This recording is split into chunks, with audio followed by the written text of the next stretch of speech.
Imagine biting into something sweet, a piece of cake, a bar of chocolate, or a perfectly ripe mango. A small wave of pleasure washes over you instantly. Your brain seems to whisper, "This is good. This is valuable. Have another bite." Craving sweetness feels like a modern weakness, something you're supposed to resist, something that leaves you feeling guilty after giving in. But in reality, that craving is one of the oldest programs running inside you, a program far older than cake or chocolate, far older than refined sugar, perhaps even older than our own species. So the question is, when did our ancient ancestors first eat sugar? And why do we love it so much? The answer is far more fascinating than you might expect. Because the craving for sweetness inside you wasn't originally a flaw. It was a survival tool. Let's start with your tongue. Your tongue contains specialized receptors designed to detect one thing: sweetness. And when those receptors are activated, your brain rewards you with a feeling of pleasure. This isn't an accident.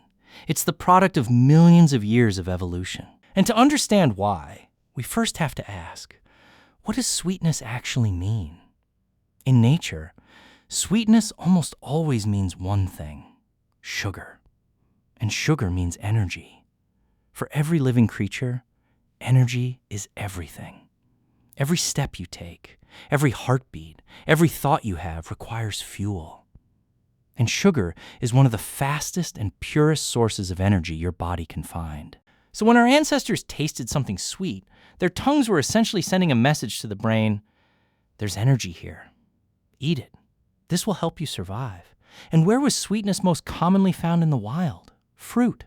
As fruit ripens, its sugar content increases. Unripe fruit is usually hard, sour, or bitter. But ripe fruit becomes softer, brighter in color, and sweeter. Sweetness was nature's signal that the fruit was ready, that it was packed with energy, that it was worth eating. For tree-dwelling primates, the ability to seek out and enjoy sweet fruit was a tremendous advantage. It guided them towards some of the best food available. And the brain reinforced that behavior. Every time our ancestors found something sweet, their brains rewarded them with a small burst of pleasure. It was nature's way of saying, "Well done, do that again." This is where our craving for sweetness began, not in a candy store, but in the forests millions of years ago as a guide toward energy. But here's the most important part, the key to understanding everything. In our ancestors' world, sweetness was rare. Today, we're so surrounded by sugar that it's difficult to imagine just how hard it once was to find. Fruit was seasonal. It wasn't always available. And wild fruit looked nothing like the fruit you eat today. Wild bananas were packed with hard seeds. Wild apples were small and sour. Many ancient fruits were much smaller, much more bitter, and far less sweet than the varieties humans have cultivated over thousands of years. So for prehistoric humans, finding something truly sweet was a rare and valuable event, not something they could enjoy whenever they wanted. And there was one source of sweetness so concentrated, so precious, that people were willing to take enormous risks to get it: honey. Honey is one of the sweetest substances found in nature. It's concentrated energy, and ancient humans loved it. There are cave paintings thousands of years old depicting people climbing cliffs and trees, facing swarms of angry bees, simply to collect honey. Imagine how valuable sweetness had to be for someone to willingly endure countless bee stings just to obtain it. That tells us something profound. The craving for sweetness was so powerful that it pushed people to take real risks with their lives. And in a world where sugar was incredibly scarce, that made perfect sense. When sweet energy is rare, a brain that says, "Eat as much as you can while it's here," is a brain that helps you survive. Storing energy whenever the opportunity appears is a smart strategy in a world defined by scarcity. For hundreds of thousands of years, this was the reality. Sweetness was rare, it was valuable, and the desire to seek it out was an advantage. Then everything changed. The transformation began with agriculture, when humans learned to cultivate plants. Over generations, we selectively bred fruit to become larger and sweeter than anything found in the wild. Then people discovered sugarcane and learned how to extract its sweetness.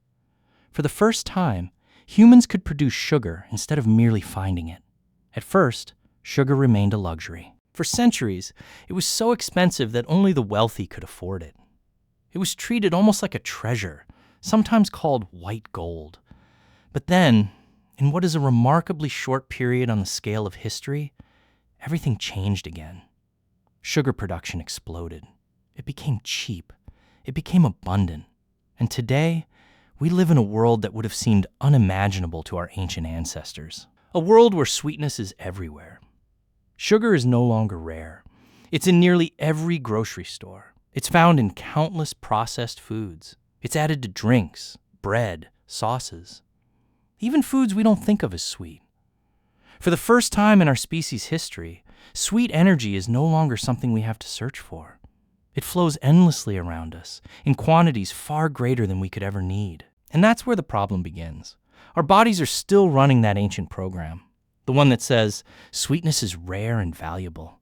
Eat as much as you can. But that program evolved for a world of scarcity, a world where sweet fruit or honey might only appear occasionally. We no longer live in that world. The ancient instinct that once guided our ancestors toward life-saving energy now often pushes us to consume far more sugar than our bodies actually need. Something doctors associate with problems ranging from tooth decay to more serious health conditions. The craving for sweetness was once a gift. In a world overflowing with sugar, it can become a burden. And perhaps this is the most important thing to understand. When you find it difficult to resist something sweet, it isn't simply a lack of willpower. It isn't merely a personal weakness. It's millions of years of evolution speaking through you. You're fighting a survival program that once kept your ancestors alive. A program that worked so well it's still running today, in a world completely different from the one that shaped it.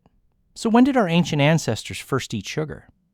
If you're talking about the refined sugar we know today, it's relatively recent, a product of agriculture and industry. But if you mean when our evolutionary lineage first began seeking and loving sweetness, the answer goes much further back, long before humans existed, long before civilization, even before our earliest human ancestors. Our primate ancestors were already climbing trees in search of sweet fruit.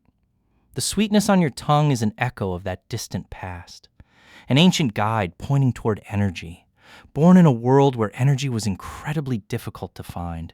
So the next time you feel drawn toward something sweet, pause for a moment. You're experiencing one of the oldest instincts any living creature possesses. A whisper from an ancient forest that once said, "There's energy here. Take it. This will help you survive." That whisper never knew that one day the world would be overflowing with sweetness.